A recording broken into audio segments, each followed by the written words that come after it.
ቀለሙ ከፍ ማለት አለበት። We have just arrived in Ethiopia. Come on! በቲክቶከሮች ዙሪያ ሀገራዊ ጉዳይ በጣም አሻጥር እየተሰራበት ያለ ጉዳይ አለ። ጠቅላይ ሚኒስትር ዶክተር አብይ አህመድ እኛ ባለንበት እሱን መሰል ሞልፋጣ ተባባሪዎች አዝምቶ የፕሮፓጋንዳውን ስራ በሰፊው ተያይዞታል። እንግዲህ ከተማችን አዲስ አበባ በርካፋልፋል ካርታ ወጣው ግን መንግስት የለም። ኢትዮጵያ እንደዚህ ታምራለች ወይ? አዲስ አበባ ከተማ እንደዚህ ውብ ነች ወይ? ቤት ያፈርሳል። እግዚአብሔር ይፈጅ። እግዚአብሔር ፍርዱ ከእግዚአብሔር ነው የምጠብቀው። ሰላም ወደ ዩቲዩብ ቤተሰቦቼ እንዴት ናችሁልኝ? እግዚአብሔር ይመስገን። የአሽሩካ ቻናል ነው። እንዴት ነው ሳምንቱ እናንተ ጋር አሸወይና ነው? መልካም ሁሉ እንዲሆንላችሁ እመኝላችኋለሁ። በቲክቶከሮች ዙሪያ ሀገራዊ ጉዳይ በጣም አሻጥር እየተሰራበት ያለ ጉዳይ አለ። ሰፋ አድርጌ ያንን የማጋለጠው ይሆናል። የተለያዩ ታዋቂ ቲክቶከሮች ከሀገር እስከ ውጭ ዓለም አቀፍ ተጽዕኖ ይፈጥራሉ የተባሉ ቲክቶከሮች የብልጽግናው አካል የፖለቲካዊ አጀንዳ የህዝብን እንባ ለማፈን ምን እየተጠቀመበት ነው? እያንዳንዱን ስትራቴጂ የህዝቡንም ድምፅ ድጋፍ ተቃውሞ ማቀርበላችሁና እንደተለመደው ቪዲዮ ላይክ ያረጋችሁ ሐሳባችሁን ኮሜንት ያረጋችሁ እንድትዝናኑ ፈታ ያለን ሐሳባችን ሰጣለን። አሽሩካ የምርጦች ምርጫ ይቀጥላል። አርሰናል ዋንጫ ወሰደ። እናም ኢትዮጵያ በለቅሶም በደስታም ልዩ ደስታቸውን ገለጹ። ይሄ ደግሞ ለትችት የዳረጋቸው ሰዎች አሉ። የቪዲዮ የመስራት አቅሙን አጥቼ ነው አርሰናል ቪዲዮ ያልሰራሁትና አንቲ አርሰናል ደጋፊ እንኳን ከደስታው ብዛት ቪዲዮ መስራት አቃተው ማለት ነው። ይመቸ ወንድማችን። እሺ ደስ አለ። ላንተ ምንም ነገር ይገባል። አርሰናል የታማሳል ማንቸስተሮች እናንተ ንፍጣ መጀመሪያም እንጀራ ጠግበህ በበላ አንተ ንፍጣ ማበሻ አርሰናል ደጋፊ ሸርቱን ስለምሸጥ ነው የለበስኩት። ያንተን አርሰናል እዛ ወስደ ብላው። እንዲህ አይነት ውርጅብኝ እየወረደባቸው ነው። ማንንም ምንም ይቅርታ ማድረግ ምናምን ሳይሆን እኔን ሶፍት የሚያቀብላት እንኳን የለም። እግዚኦ የዘንድሮ ሰው ተበላሽቷል። ወጣቱ ተስፋ ቆርጦ አርሰናል እያለ ባንዲራ ይዞ ላብ በላብ ቂጡ ሁሉ እያላበው ሲዞር ውሎ መንገድ ሰጥቶ አተደባድቦ እቤት ሲገባ ግን ሻውሬ ነው።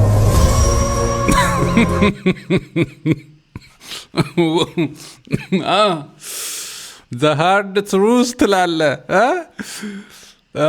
ሻወር ለማለ አረረሪ ከበዳለ ምት ነው። መልስ ምት ያስፈልገዋል። ኮሜንት ላይ ያው ቀር ያላችሁ የአርሰናል ደጋፊ ካላችሁ ኮሜንት ላይ እግዚኦ ለአርሰናል ሲዘልል ካየህ ይሄ የአይኪው መጠኑ የወረደ ያመጋገብ ችግር ያለበት በቀበሌ ቤት የወደቀ አረ በቃ ጉሮሯችን ነቃ የሚያስብል ነው። እንደዚህ እየተባለ ነው። Guys, it is time to begin our biggest video. Country that has never fully been colonized and is home to 70% of all mountains in Africa. ኢትዮጵያ ውስጥ አንድ ቲክቶከር መጣ ተብሎ በቃ እየተያየ ያለው አጀብ አረ በጣም አሳፋሪ ነው እየተባለ ነው። በአንድ በኩል We have just arrived in Ethiopia.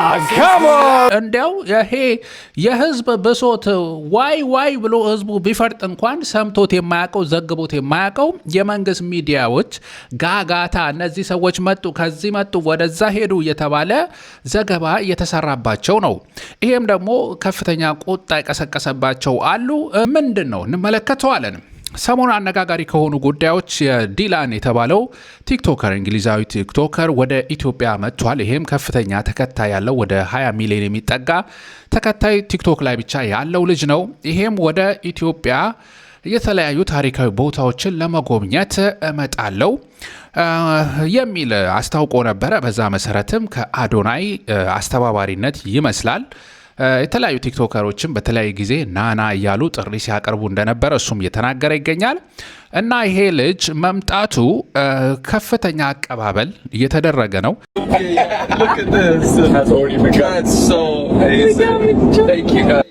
ገና ኢትዮጵያን ሳረገጥ እንደዚህ አይነት እንክብካቤ ፍቅር ተሰጠኝ ብሎ ያው እንክብካቤው ከበረራ እንደጀመረም ሲናገር ነበር። We have just arrived in Ethiopia. Come on! ኢትዮጵያ ገብቻለሁ በዚህ መልኩ ማቀባበል ተደርጎልኛል አለ። ቪአይፒ በሚመስል መልኩ ይኸው በልዩ ሴኩሪቲ ጥበቃ ሁኔታዎች ፏፏ አድርገው እንደተቀበሉት ያሳያል። ዳቦውን ማስቆረሰውታል። ዋናው ዳቦ በጣም ወሳኝ ነገር ነው። አረንጓዴ ቢጫ ቀዩ ለብሶ ነው ገባ ያለው። ባህላዊ ልብሶችንም እንደዚህ ለብሶ ከአንድ ኢትዮጵያ ሌላ እያለ ነበር።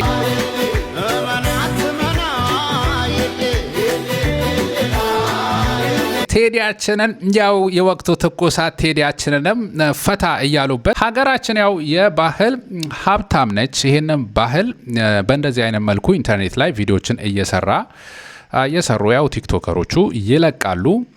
ባህል በአንድ በኩል ማስተዋወቅ ነው፣ ጥሩ ነገር ነው። በዚህ መልኩ እኔ እደግፈዋለሁ እንደዚህ አይነት ነገሮች መሆናቸው።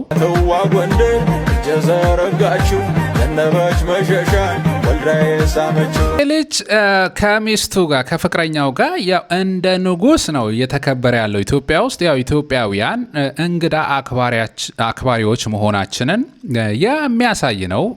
ካባ ተደርቦለት እንደዚህ ተደርጎ ቶቶት እኔ በጣም የሚመቸኝ ቦታ ነው። እዛም ገብተዋል።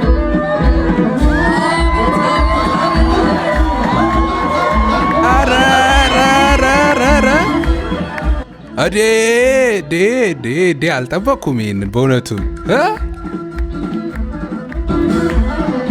ዋው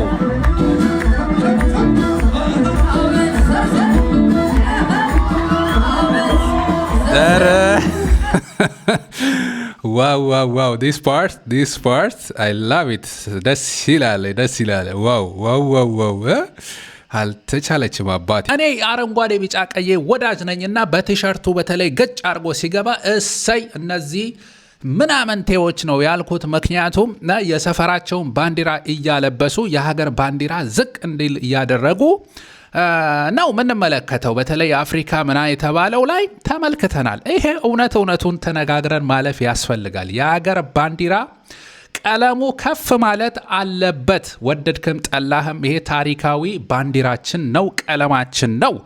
ይህንን ቲሸርቱን አስለብሰው ገባ ብሏል ይሄ ልጅ። በዚህ ሁኔታ ከገባ በኋላ መንግስትየዋ አራዳም አደለች።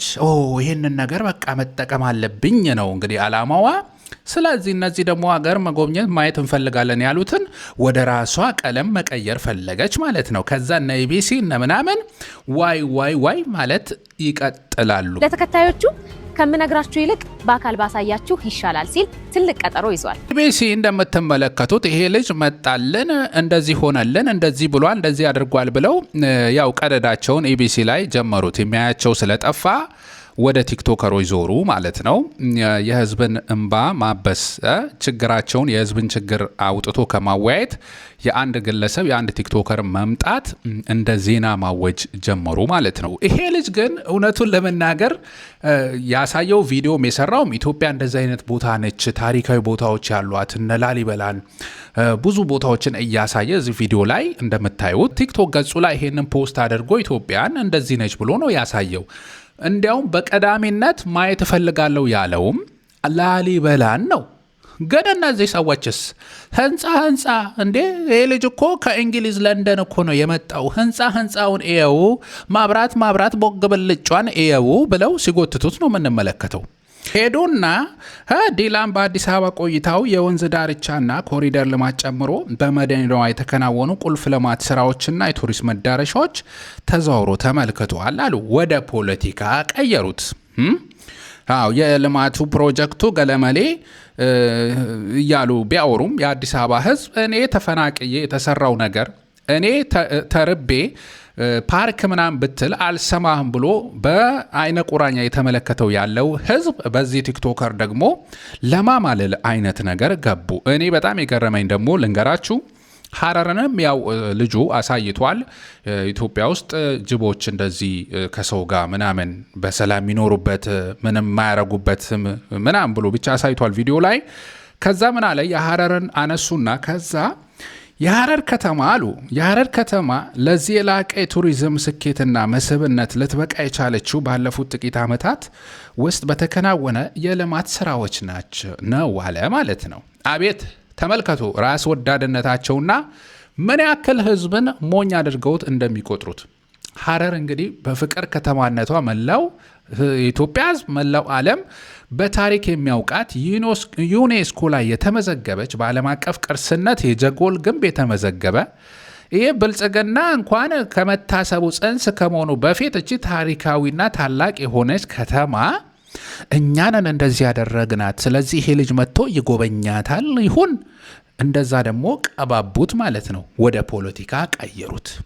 ስለዚህ ወደ ፖለቲካ ስለቀየሩት አንዳንዱ ሰው ደግሞ ይሄንን አይ ፖለቲካማ አይሰራብንም ይሄንን አይነት አካሄዶችና አስተያየቶች እንቃወማለን በሚል የተለያየ ሐሳብ እየሰጠ ይገኛል ማለት ነው። እንመልከታቸው። ዲላን የሚባል ቲክቶከር ነፍሰ ገዳዩ የአቡይ አመዶ ዘበሻሻ የተሰኘ ግለሰብ የሚመራው ስርዓት ወደ ኢትዮጵያ 20 ሚሊዮን የኢትዮጵያ ብር ከነ ሙሉ ወጪው ሸፍኖ በደም የጨቀየው ያለውን ሀገር ገጽታ ለዓለም ሰላም ነች ብሎ ለማቀጃበር በማሰብ ተከፋይ ቅጥረኞችን ከፍሎ አምጥቷል። አማራና ትግሬ በድሮን የሚጨፈጨፍበት ሀገር ላይ ይሄ ወራዳ ስርዓት በረሃብ አለንጋ የሚገርፋቸውን ዜጎች ለመሸፈን ሲል እሱን መሰል ሞልፋጣ ተባባሪዎች አዝምቶ የፕሮፓጋንዳውን ስራ በሰፊው ተያይዞታል።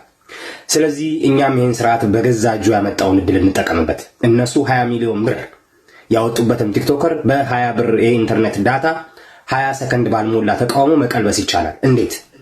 የአማራንና የትግራይን ህዝብ ስቃይና ጭፍጨፋ ለማጋለጥ 20 ሴኮንድ መሰዋት አይከብድም። ከስር ኮሜንት ላይ የተጻፈውን ኮፒ ፔስት እያረጋችሁ እየሄዳችሁ በልጁ ፔጅ ላይ እየጻፋችሁ ኮፒ ፔስት እያረጋችሁ ማጋለጥና ለወገናችሁን ድምጽ መሆን ትችላላችሁ። የትግል ትንሽ የለውም። አሁኑኑ የዘር ማጥፋት ወንጀልን አብረን በጋራ እንከላከል።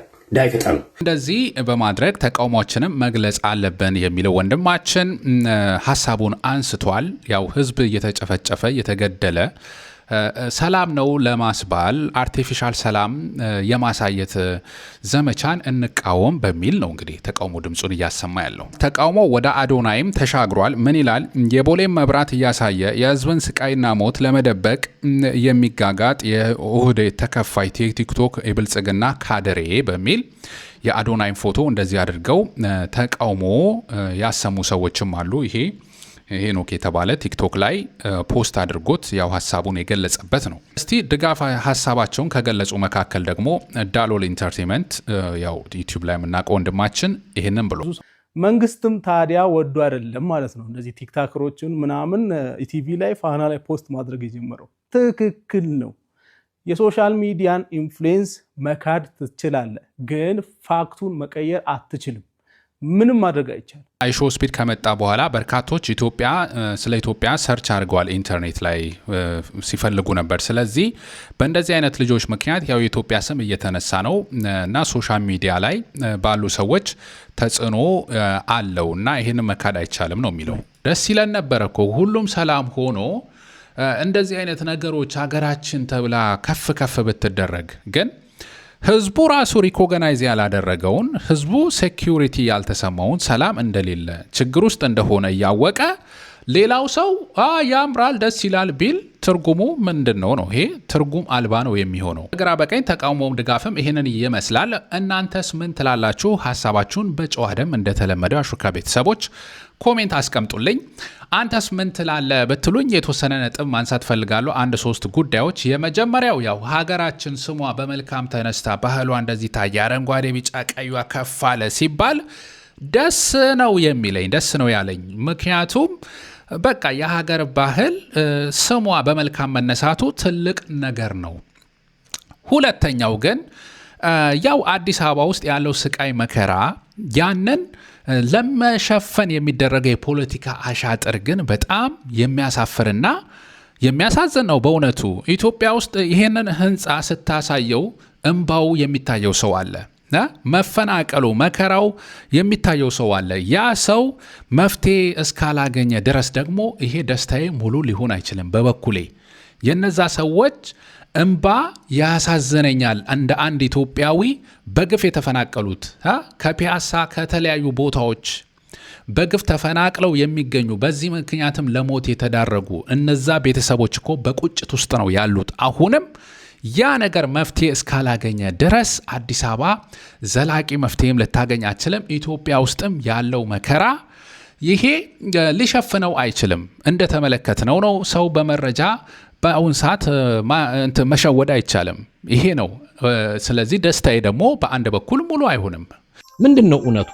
ለምንድነው ቲክቶከሮች እየተጋበዙ ልክ አገራችን ሞልቶ እንደተረፋት አይነት አድርጎ ለማሳየት በፈረስ ጮማ ጥብስ እየጋበስክ በሴኩሪቲ? እነዚህ ተራ ቲክቶከሮች ናቸው። ለምንድነው እንትን ለማድረግ ነው አይደለ? የገጽታ ግንባታ ነው ምናምን። የገጽታውን ግንባታ የሚነግርህ ዛሬ ላይ ቲክቶከር ዩቲዩበር አይደለም። ኤአይ አለኝ እጄ ላይ እጠይቀዋለሁ፣ ፍንትው አድርጎ ይነግራል። ይሄ ወንድማችን ኤአይ ነው ስለ ወቅቱ መረጃ የሚነግረን እንጂ ቲክቶከር አይደለም። ቲክቶከር በነገረው መረጃ የሚሄድ ሰው ብዙም አይደለም እያለን ነው። ምንድነው እስቲ ኤአይ ሲባል አርቲፊሻል ኢንተለጀንስ፣ ለምሳሌ ዋትስ ሃፕኒንግ ኢን ኢትዮጵያ ብለን እንጻፍ። ኢን ኢትዮጵያ ኢዝ ኢት ትራቭል ለማድረግ ወደ ኢትዮጵያ ትራቭል ቱ ኢትዮጵያ ብለን እስቲ መረጃ እንጠይቅ። ቻትጂፒቲ ነው ምን ይላል ስለ ኢትዮጵያ? እስቲ መረጃ ስጠኝ፣ ወደ ኢትዮጵያ ትራቭል ማድረግ ኖርማል ነው ወይ ብዬ ጠየቅኩት። ምን ይላል? በ2026 የኢትዮጵያ ሲቹዌሽን አንስቴብል ነው ማለት የተረጋጋ አይደለም። በተለይም ደግሞ በአማራ ክልል፣ በትግራይ ክልል፣ በኦሮሚያ ክልል እንደዚሁ ደግሞ በኢትዮጵያ ድንበር ሀገራት በሱዳን፣ ሶማሊያ፣ ኬንያ አካባቢ እነዚህ ጋር ግጭቶች አሉ እና በተለይም ደግሞ ሪፖርት እንደሚያሳየው የተለያዩ የትጥቅ ግጭቶች አሉ፣ አፈና አለ፣ ያው ሽብር አለ ይላል። እንደዚሁ መንገድ ይዘጋል፣ የኢንተርኔት ይዘጋል፣ የተለያዩ ሪስትሪክሽኖች አሉ። ለምሳሌ ብሎ የትራቨል ዶት ስቴት ዶት ጂኦቪ የሚለውን ኢትዮጵያ ትራቨል አድቫይዘሪ የሚል የት ሀገር ነው የአሜሪካን መንግስት መግለጫ አውጥቷል፣ አያይዞታል ማለት ነው። እዚሁ ጋር መዋሸትም አይቻልም። ኢዝ ኢት ሴፍ ቱ ትራቨል ቱ ኢትዮጵያ? ኢት ዲፔንድስ ይላል። ወደ ኢትዮጵያ ትራቨል ማድረግ ያማክራል። እዚህ ጋር ጥሩ ነው ወይ ሰላማዊ ነው የሚለውን ሲናገር ሪሌቲቭሊ አዲስ አበባ ሴፍ ነው ይላል። አዲስ አበባ ላይ ሴፍ ነው የሚል እንትን ይሰጣል። ከዛ ኢቨን አዲስ አበባ ሃዝ ዋርኒንግ አባውት ዲሞንስትሬሽንስ ክራይም፣ አዲስ አበባ ውስጥ ሰላማዊነት ጥሩ ነው ብሎ ከዛ አዲስ አበባ ውስጥ ግን ራሱ አዲስ አበባ ውስጥ የተለያዩ ማስጠንቀቂያዎች፣ ሰላማዊ ሰልፎች፣ የተለያዩ ወንጀሎች እና እንደዚህ አይነት ነገሮች ኢንስቴቢሊቲ ያለበት ነው እና ኤክሰርሳይዝ ሃይ ኮሽን ከፍተኛ ጥንቃቄ ወደ ኢትዮጵያ ሲሄዱ ያድርጉ የሚል ነው እና እንድትሄዱ ማልመክርባቸው ብሎ ደግሞ አማራ፣ ትግራይ፣ የኦሮሚያ ፓርቶች፣ ጋምቤላ፣ ቤኒሻንጉል ጉሙዝ እንደዚሁ የድንበር አካባቢዎች ባትሄዱ ይመከራል ብሎ ኤአይ አሁን በቀላሉ ይህንን አይነት መረጃ ይሰጣል ነው። እኔ አንድ ነገር መናገር ፈልጋለሁ። አገሪቱ በሰሜን፣ በደቡብ፣ በምስራቅ፣ በምዕራብ ብትሄድ የተራበ ሰው፣ የተቸገረ ሰው፣ የታመመ ሰው የሚያለቅስባት ነው። እነሱ እንዳይደመጡ እናረጋለን፣ እነሱ እንዳይረዱ እናረጋለን። እንዲያውም ትኩስ ምግብ አለ ኢትዮጵያ አዲስ አበባ ውስጥ ለምን ሰው ይለምናል ብላለች አዳነች አቤቤ። እና ትኩስ ምግብ እኛ እየሰጠን ወይ ትኩስ ምግብ እኮ አይደለም፣ ትኩስ ዱላ ነው የሚሰጡት። እስር ቤት ነው እኮ የሚከቱት። ኢትዮጵያ ውስጥ እኮ ድሃ አይወደድም፣ ድሃ አይፈለግም። እውነት እንነጋገር ከተባለ ድሃ እኮ ምን እንደምናረገው ግብዞች፣ አስመሳዮች ነን። ስለዚህ የብልጽግናው አገዛዝ በተለይም እንደዚህ አይነት ቲክቶከሮች ላይ ምኖች ላይ ኢንቨስት ሲያደርግ ህዝቡ ጋር ያለውን ችግር መፍታት ነው የሚሻለው ወይስ ደግሞ እንደዚህ አይነት ቲክቶከሮችም ዩቲዩበሮችን እያመጡ እየከፈሉ ሌላ ወጪ ለህዝብ ሌላ ነገር ማድረግ የሚችል ገንዘብ ባልተገባ መንገድ ማባከን ነው የሚለው ያው ጥያቄ ሆኗል። ክፍት ነው፣ ለውይይት የተዘረጋ ነው ማለት ነው። በሌላ በኩል ዲላን ራሱ ተቃውሞ እየቀረበበት ነው። ታስታውሳላችሁ ከጥቂት ወራት በፊት አርሲ ላይ ያለ ግፋቸው ያለ በደላቸው እጅግ ባሰቃቂ ሁኔታ መቼም ከአይምሯችን ልናወጣው በማንችል መልክ ለተሰዉ ለታረዱብን ኦርቶዶክሳውያን ዲላን የተባለ ዓለም አቀፍ ተጽዕኖ ፈጣሪ ገጽ ስር እየገባን ቮይስ ፎር ቮይስለስ እያልን እነዚህ ድምፃቸው ለተዋጠባቸው ወገኖቻችን ለመላው ዓለም ድምፁን እንዲያሰማልን ስንጠይቀው እሱም ብቻ አይደለም ሌሎች በርካታ እስከ ቢቢሲ ድረስ የደረሱ የሚዲያ አውታሮች ላይ እየተገኘን ስንት ጊዜ ጮኸን፣ ስንት ጊዜ ዓለም ጀርባውን ሰጠን። ተመለከታችሁ፣ አያችሁ። ዓለም ሁልጊዜ በሰይጣን የደሞዝ ፔሮን የሚተዳደር ለክርስቲያኖችና ለክርስቶስ የተመቸ ያልሆነ ጀርባውን የሰጠን ሁልጊዜ በሚያብረቀርቁ ነገሮች እኛን የሚያሰጥም ማዕበል መሆኑን ተመለከታችሁ። እንደዚህ አይነት ነገርም አለ። ሰው በተለያየ መንገድ ያለውን ተቃውሞ ሀሳቡን ይገልጻል። በመጨረሻ ማነሳው ግን አጠቃላይ ኢትዮጵያ ሁኔታ መፍትሄው ይሄ ነው ወይ? ብልጽግና ያው የፎቶ ፖለቲካ እንደታወቀ ነው። ህዝቡ አልቀበለውም ስላለ በፎቶ ፖለቲካ ነው። ያው ሶሻል ሚዲያ ላይም ስለ ህዝብ የምንናገረው በየቦታው እየሰደበ ምን እያለ እያዘጋ አካውንት ብዙ ጥረት ለማድረግ ይሞክራል፣ ግን አልተሳካለትም። ህዝቡ ደግሞ እውነቱን ያውቀዋል።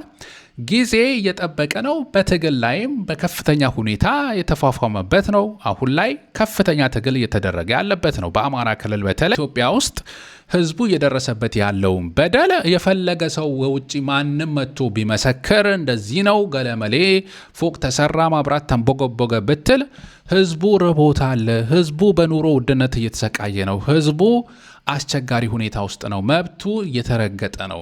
ለህዝብ የተናገረ ሁሉ እነ መስከረም አበራ እስር ቤት ናቸው። ጋዜጠኞች እስር ቤት ነው ያሉት። ይሄን እውነቱን ተቀብሎ ምንድን ነው የኢትዮጵያ ህዝብ ያለበት ችግር ብሎ ችግሩን ለማስተካከል ከመሞከር ይልቅ ለመሸፈን ቲክቶከሮችን ቲክቶክ ፖለቲካ ማብኳት ይሄ ለሀገራችን አይጠቅማትም። ዘላቂ መፍትሄም ሊሆን አይችልም።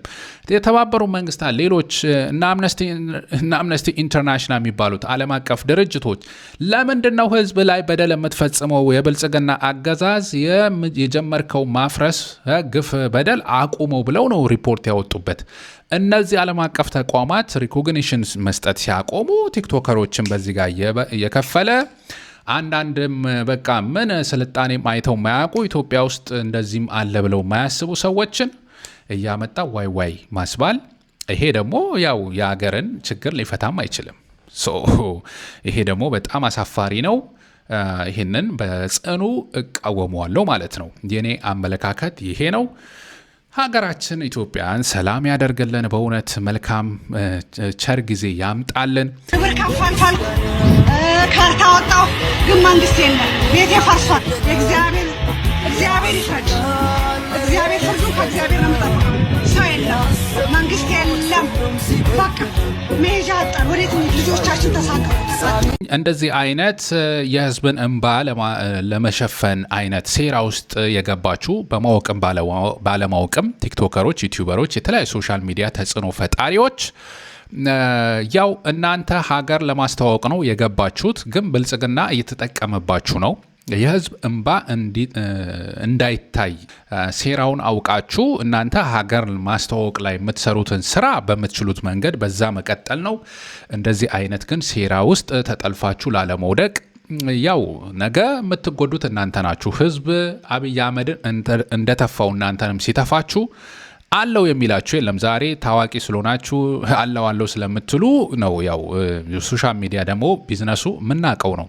ከፊት ለፊት ስትሄድ አስበልቶ ከኋላ ዞር ነው የሚለው። ይሄ በተደጋጋሚ ሶሻል ሚዲያ ያየናቸው ነው። የብልጽግና ስር ሲሉ የነበሩት እነ ሚኮ ማይክ፣ ሌሎችም መንሱር ገለመሌ ሌቦች፣ ምድረ ሌባ የብልጽግና ካድሬ ሌብነቱን ለመሸፈን ነው ዋይ ዋይ ሲል የነበረው። እናንተ ግን በላባችሁ እየሰራችሁ ለምን መጠቀሚያ ትሆናላችሁ ነው። ይሄንን ነው ማለት የምፈልገው።